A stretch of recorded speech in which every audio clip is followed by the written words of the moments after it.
ओम श्री परमात्मा ने नमः। नमस्कार मित्रों, आप सभी का स्वागत है हमारे यूट्यूब चैनल श्री कृष्णोपदेश में। मित्रों, मैं सुधीर वर्मा आप सभी के लिए लेके आता हूँ श्रीमद् भागवत गीता का अथाह रूप, यानी कि आप सभी को मैं हर एक श्लोक का अर्थ समझाता हूँ। मित्रों, अभी हम जान रहे हैं अध्याय 6 को, जो ध्यान योग है।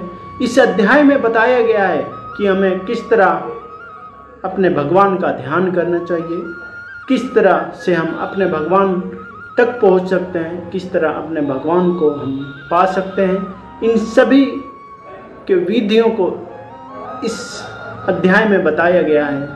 तो मित्रों, आइए जानते हैं श्लोक नंबर 18 से 23 तक। हो सकता है वीडियो थोड़ा लंबा, और बने रहिए हमारे साथ और हमारे चैनल को सब्सक्राइब कीजिए, लाइक कीजिए, शेयर कीजिए। श्री भगवान वाच। श्री भगवान बोले, हे अर्जुन, जब मनुष्य योग अभ्यास द्वारा अपने मानसिक कार्यकल्पों को वश में कर लेता है और अध्यात्म में स्थित हो जाता है, अर्थात समस्त भौतिक इच्छाओं से रहित होता है, तब वह योग में सुस्थिर कहा जाता है। तत्पर मित्रों, साधारण मनुष्य की तुलना में योगी के कार्यों में यह विशेषता होती है कि वह समस्त भौतिक इच्छाओं से मुक्त रहता है, जिनमें मैथुन प्रमुख है। एक पूर्ण योगी अपने मानसिक कार्यों में इतना अनुशासित होता है कि उसे कोई भी भौतिक इच्छा विचलित नहीं कर सकती। यह सिद्ध अवस्था कृष्ण भावना भावित व्यक्तियों द्वारा स्वतः प्राप्त हो जाती है, जैसा कि श्रीमद् भागवत में 1.4.18 से 20 में कहा गया है। राजा अम्बरीश ने सर्वप्रथम अपने मन को भगवान के चरण कमलों पर स्थिर कर दिया, फिर क्रमांश अपनी वाणी को कृष्ण के गुण अनुवाद के में लगाया।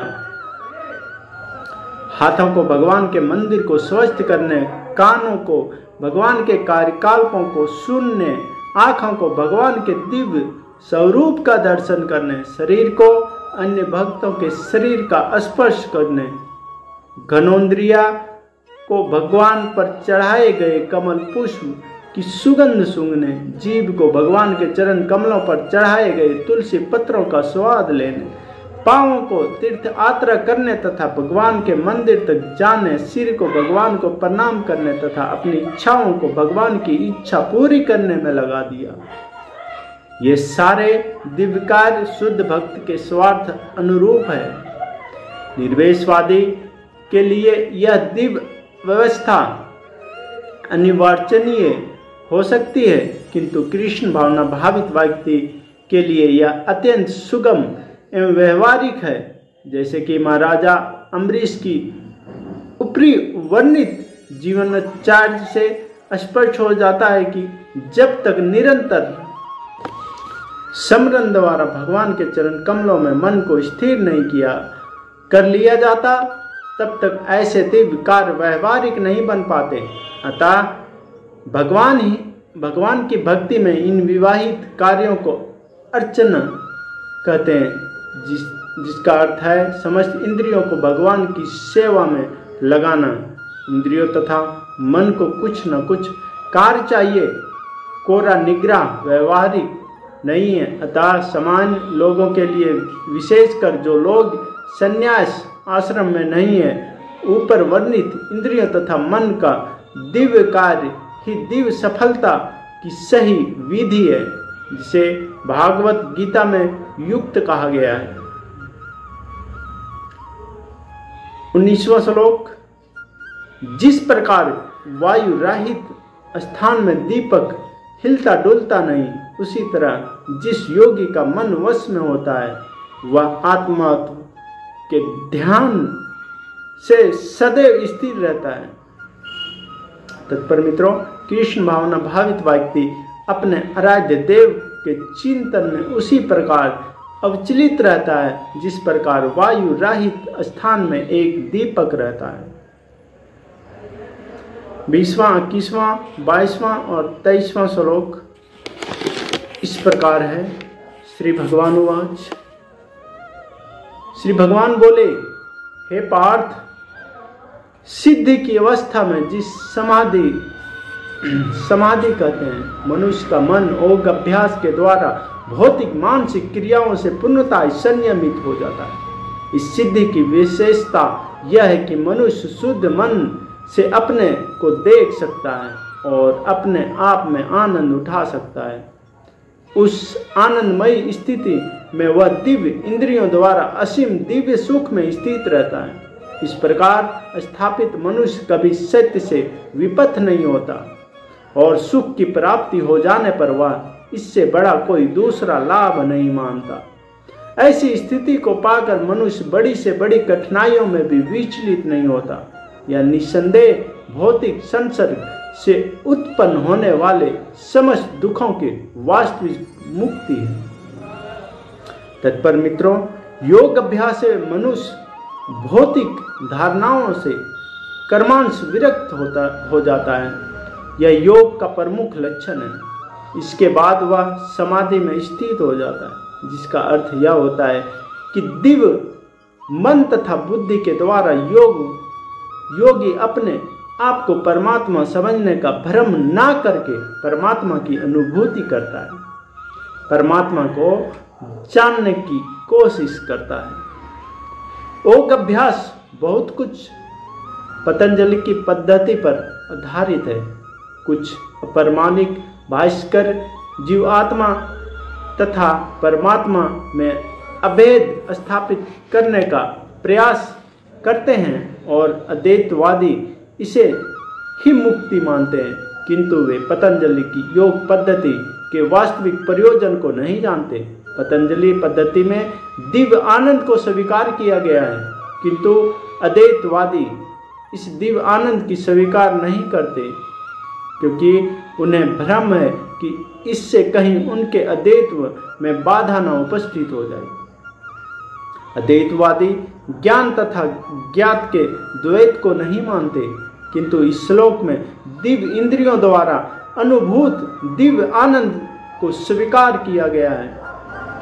इसकी पुष्टि योग पद्धति के विख्यात व्याख्या पतंजलि मुनि ने भी की है। योग सूत्र में 3.34 महर्षि कहते हैं,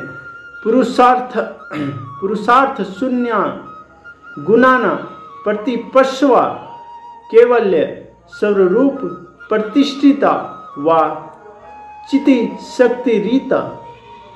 यह चिति शक्ति का अंतरंग शक्ति दिव्य है। पुरुषार्थ का तत्पर धर्म, अर्थ, काम तथा अंत में परब्रह्म तद्मय या मोक्ष है।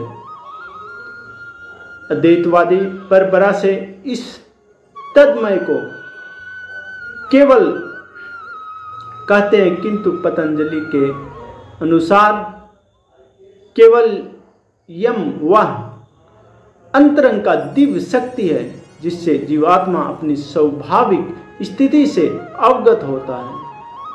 भगवान चैतन्य के शब्दों में यह अवस्था चेतो दर्पण मार्जनम अर्थात मन रूपी मिलन दर्पण का मार्जन शुद्धि है। यह मार्जन वास्तव में मुक्ति या प्रारंभिक निर्वाण सिद्धांत भी इसी नियम के समान है। भागवत में 2.10.6 इसे स्वरूपेण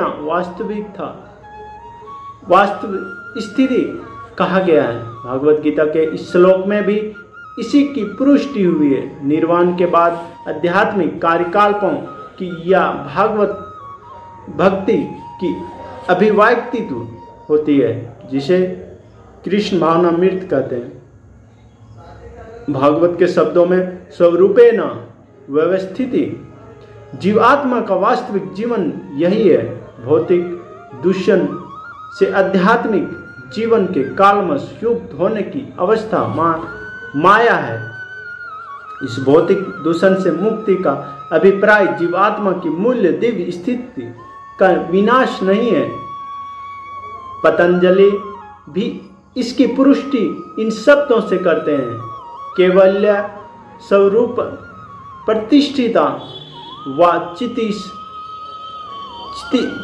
रिक्ति या चितिशक्ति या दिव्य आनंद ही वास्तविक जीवन है। इसका अनुमोदन वेदांत सूत्र में 1.9.12 में इस प्रकार हुआ है। आनंदमयो अभ्यासता या चितिशक्ति ही योग का परम लक्ष्य है और भक्ति योग द्वारा इसे सरलता से प्राप्त किया जाता है। भक्ति योग का विस्तृत विवरण 7वें अध्याय में किया जाएगा। इस अध्याय में वर्णित योग पद्धति के अनुसार समाधियां 2 प्रकार की होती है, संप्रज्ञात तथा असंप्रज्ञात समाधियां। जब मनुष्य विभिन्न दार्शनिक शोधों के द्वारा दिव्य स्थिति को प्राप्त होता है तो यह कहा जाता है कि उसे संप्रज्ञात समाधि प्राप्त हुई है। असंप्रज्ञात समाधि में संसारी आनंद से कोई संबंध नहीं रहता, क्योंकि इसमें मनुष्य इंद्रियों से प्राप्त होने वाले सभी प्रकार के सुखों से परे हो जाता है। एक बार इस दिव्य स्थिति को प्राप्त कर लेने पर योगी कभी उससे डिगता नहीं, हिलता डुलता नहीं। जब तक योगी इस स्थिति को प्राप्त नहीं कर लेता तब तक वह असफल रहता है। आजकल के तथा कथित योग अभ्यास में विभिन्न इंद्रिया सुख सम्मिलित है, जो योग के स्वार्थ विपरीत है। योगी होकर आदि कोई मनुष्य मैथुन तथा मदक द्रव्य सेवन में अनुरुक्त होता है तो यह उपहासजनक है। यहाँ तक कि जो योगी योग की सिद्धियों के प्राप्ति अकृष्ट रहते हैं वे भी योग में आरूढ़ नहीं कहे जा सकते। आदि योगी जन योग की अनुशांसिक वस्तुओं की प्रति आकृष्ट हो तो उन्हें सिद्ध अवस्था की प्राप्ति हुआ नहीं कहा जा सकता। जैसे कि इस श्लोक में कहा गया है, अतः जो व्यक्ति आसनों के प्रदर्शन या सिद्धियों के चक्कर में रहते हैं उन्हें यह समझ लेना चाहिए कि इस प्रकार से योग का मुख्य उद्देश्य ही समाप्त हो जाता है। इस युग में योगी की सर्वोत्तम पद्धति कृष्ण भावना भावित है, जो निराशा उत्पन्न करने वाली नहीं है। एक कृष्ण भावना भावित व्यक्ति अपने धर्म में इतना सुखी रहता है कि उसे किसी अन्य सुख की आकांक्षा नहीं रह जाती। इस दम प्रधान युग में हठ योग, ध्यान योग तथा ज्ञान योग का अभ्यास करते हुए उनके अवरोध या आ सकते हैं, किंतु कर्म योग या भक्ति योग के पालन में ऐसी समस्या सामने नहीं आती। जब तक यह शरीर रहता है तब तक शरीर की आवश्यकताओं, आहार, निंद्रा, भय तथा मैथुन को पूरा करना होता है। किंतु जो व्यक्ति शुद्ध भक्ति योग में अथवा कृष्ण भावना मृत में स्थित होता है वह शरीर की आवश्यकताओं की पूर्ति करते समय इंद्रियों को उत्तेजित नहीं करता, प्रत्युत वह घाटे के सौदे का सर्वोत्तम उपयोग करके जीवन की न्यूनतम आवश्यकताओं को स्वीकार करता है और कृष्ण भावना मृत में दिव्य सुख भोगता है। वह दुर्घटनाओं, रोगों, अभावों और यहाँ तक कि अपने प्रियजनों की मृत्यु जैसी आपातकालीन घटनाओं के प्रति भी निरपेक्ष रहता है। किंतु कृष्ण भावना मृत या भक्ति योग संबंधी अपने कर्मों को पूरा करने में वह सदैव सचेष्ट रहता है। दुर्घटनाएं उसे कर्तव्य पथ से विचलित नहीं कर पाती। जैसे कि भागवत गीता में 2.14 में कहा गया है, वह इन प्रासंगिक घटनाओं को सहता है क्योंकि वह यह भली भांति जानता है कि ये घटनाएं ऐसी ही आती जाती रहती है और इनसे उसके कर्तव्य पर कोई प्रभाव नहीं पड़ता। इस प्रकार वह योग अभ्यास में परम सिद्धि प्राप्त करता है। मित्रों, यह भाग काफ़ी लंबा हो गया, लेकिन आप सब हमारे साथ बने रहें उसके लिए धन्यवाद। उम्मीद करते हैं आप सब ऐसे ही हमारे साथ बने रहें।